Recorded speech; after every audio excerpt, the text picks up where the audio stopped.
What is up, Star Seeds? I'm filming this on April 1st, okay? I've been very nauseous the past 24 hours.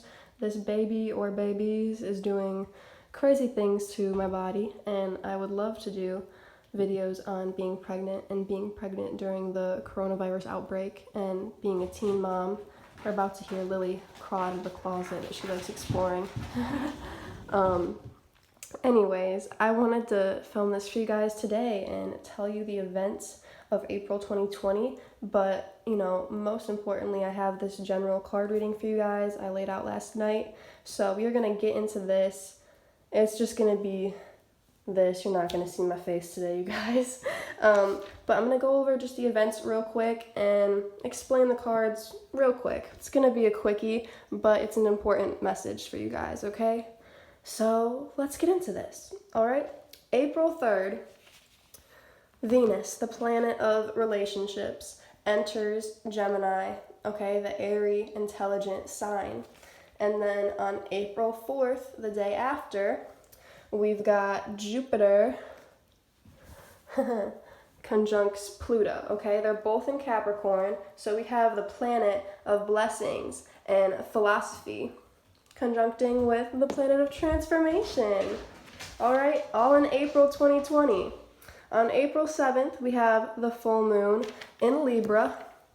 All right, that's going to be a powerful one. It's supposed to be a very big one, I heard, okay? And it might even be pink. So that's going to be very interesting. Mercury enters Aries, okay? On April 11th, we've got the planet of communication entering this fiery sign, so there's bound to be fiery conversations coming up, you guys. Get ready for that.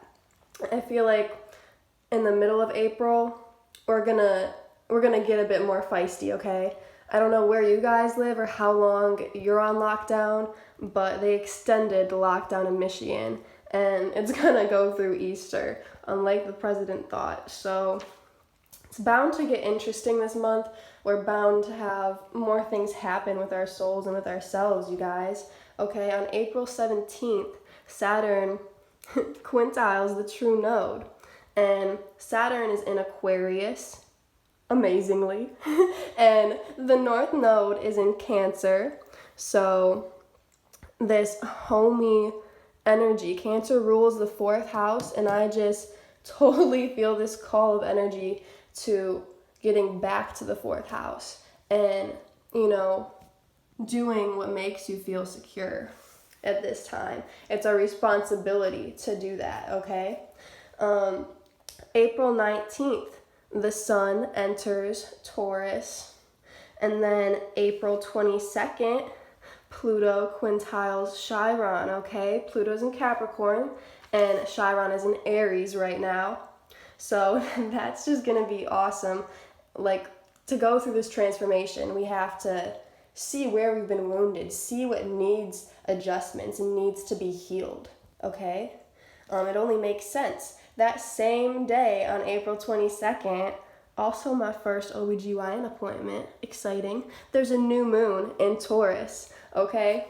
Just all this Taurus energy in those 3 days. It's going to feel very nurturing, maybe even a bit aggressive those days in April, okay? But after this, okay, some of my favorite events happen this year, the end of April, because April 23rd, Ceres, the asteroid that represents how we nurture, how we parent, Ceres enters Pisces, okay? So this is just beautiful, okay? Pisces is the most intuitive sign, and it's a funny sign, so anyone born after this, they're gonna be very intuitive in how they nurture, which is a great quality to have, okay? And Ceres, it's whatever sign your Ceres is in, it's bound to make sense with who you are as a person. So if you don't know where your asteroids are, or you don't know where your planets are, please go to astro.cafeastrology.com or just type in any calculator online to find your other planets, and it's bound to work, okay? On April 25th, things get a little spicy with this Pluto retrograde, okay? It's still in the sign of Capricorn. We're not going too far back, but it is in retrograde for a bit. It's going to give us time to really put things in perspective, okay? Like, people talk about Mercury retrogrades and how that has a huge effect. Think about how big of an effect a Pluto retrograde is going to have. All right, April 27th, Mercury enters Taurus. All right. And then April 29th, another thing I love, okay, Pallas, the asteroid that represents how we process information, okay? Like, it's the asteroid of wiseness. It's really how we think, honestly. It's a thought process. And on the 29th, Pallas is entering Aquarius. Ah, I love it. Okay. That is all for April, you guys, but don't miss out on May, because the beginning of May is really interesting too. On May 5th, the North Node enters Gemini, and then on May 7th, there's a full moon in Scorpio, and May 11th, the Saturn retrograde starts, and Mercury enters Gemini the same day. It's just getting spicy up in here. Okay, we're gonna get into these cards now because I felt so connected to this spread when I was laying it down. I was going to do individual zodiac signs, but I'm like, you know what? You know what all the zodiac signs are supposed to do? This, okay? I got, like, all of these vibes, and I feel like this is most resonant for Leo and Virgo and Libra and Scorpio, but it's for everyone, okay? Like, this message is for everyone. That's why I'm giving it as a general message, and we actually have all of the zodiac signs in our chart somewhere. But we're gonna get into this, okay? I don't know where to even start because there's so many cards, but I want you guys to be able to interpret it too. So I'll read some off and I'll give you some explanations where I feel like I need to, okay? So we have Temperance, we have the Hierophant, we have the Emperor, okay? We have Full Moon, surrender to the divine. Super Moon, emotions are running high. Fixed Moon, hold your vision. New Moon in Aries, it's time to take action. So it's important to look at the messages of the cards, okay? Over here, we've got the Fool. We've got the Lovers. We've got Traveler, move in a new direction. We have Broken Arrow, okay? Embrace the energy of peace. And I got the message when I pulled this card, this Broken Arrow, that the world is like this right now. We have a chance to restore it, okay? We have the Queen of Swords. We have the Magician. We have Uranus.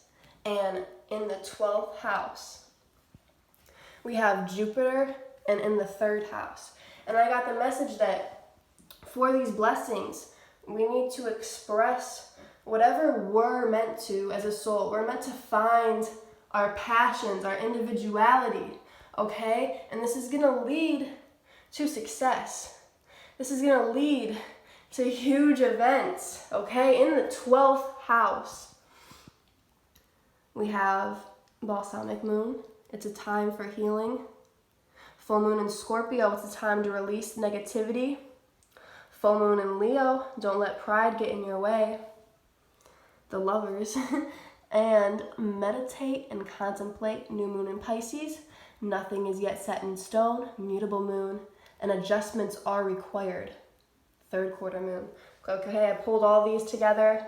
That all goes together. It's a time for healing. So we need to do this. We need to do this. We need to love. We need to meditate because nothing's set in stone. And adjustments are required.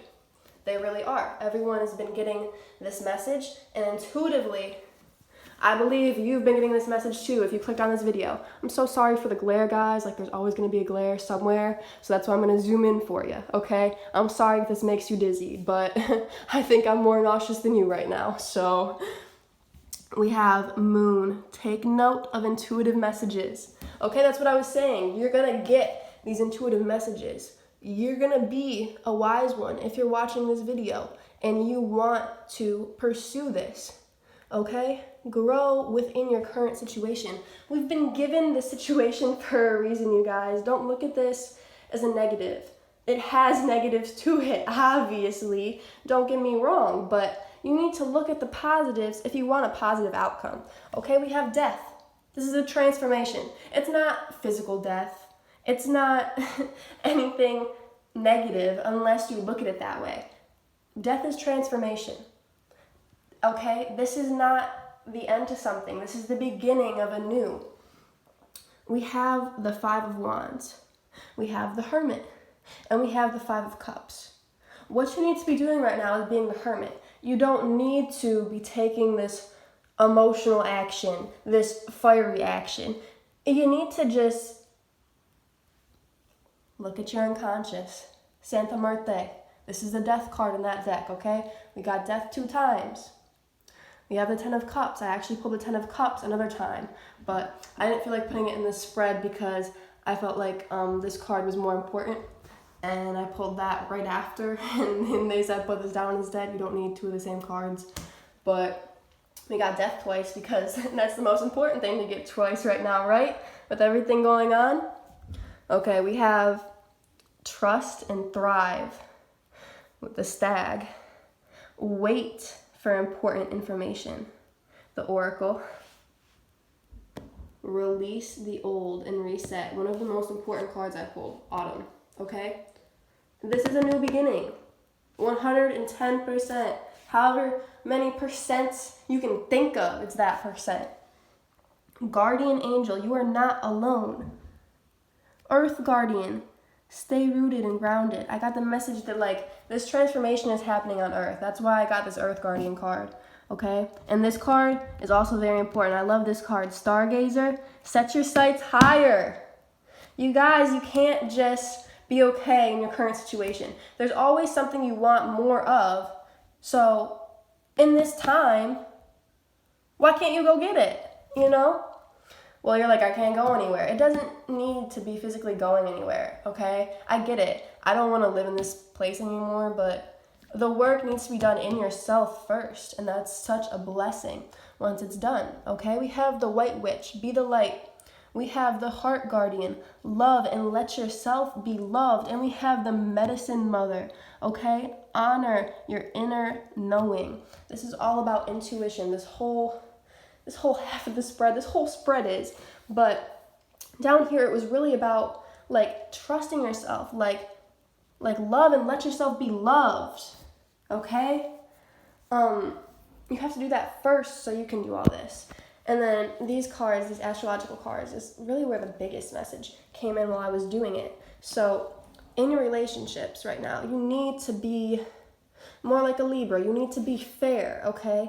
You don't need to be all social right now. You just need to be fair and loving and that stereotypical just fairness and balance, Libra, okay? That's what we need to embrace. And we need to embrace the stereotypical Capricorn right now. This is the age before the age of Aquarius, okay? I believe we're already in the age of Aquarius, but Pluto's not in Aquarius yet. We need to embrace the Capricorn energy. Pluto's still in Capricorn. Jupiter's in Capricorn. All of these energies are in Capricorn right now, and chances are you have Capricorn in a very important spot in your house if you're alive on Earth right now at this time. So Capricorn energy is going to bring us success, okay? That is how we need to be acting. We need to get things in order.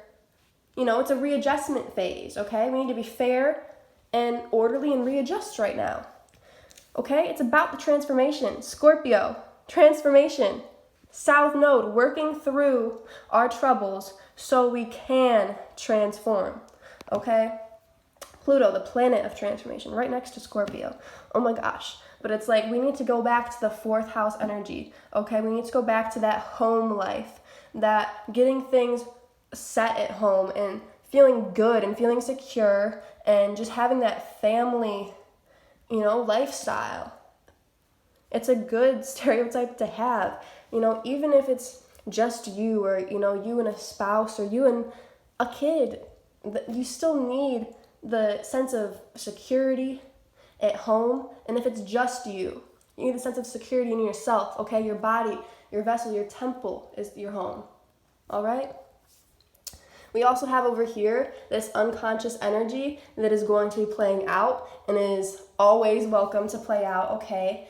I got the message that you can still always have this unconscious, fun, fiery energy about you. This doesn't have to be all boring at home. This doesn't have to be all, workaholic Capricorn energy. It's fun. You can still have fun with this, all right?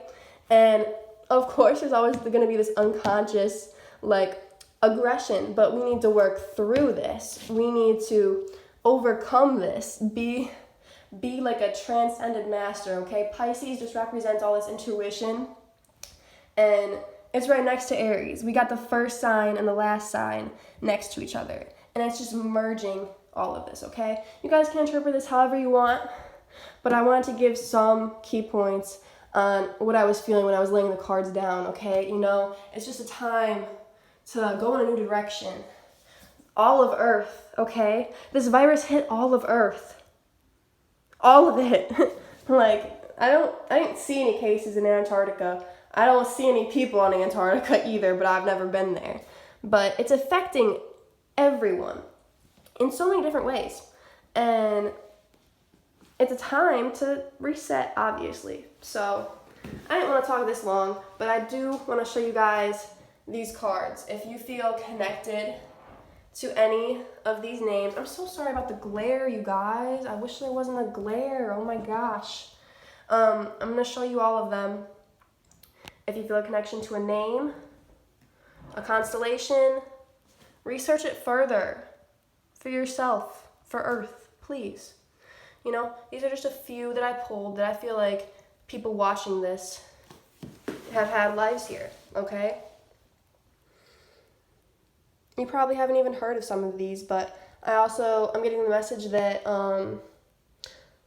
Arcturus and Orion star seeds as well, okay? I didn't pull Orion, and I don't think I have a flashcard for Arcturus, but I did get that message, so I definitely wanted to say that too.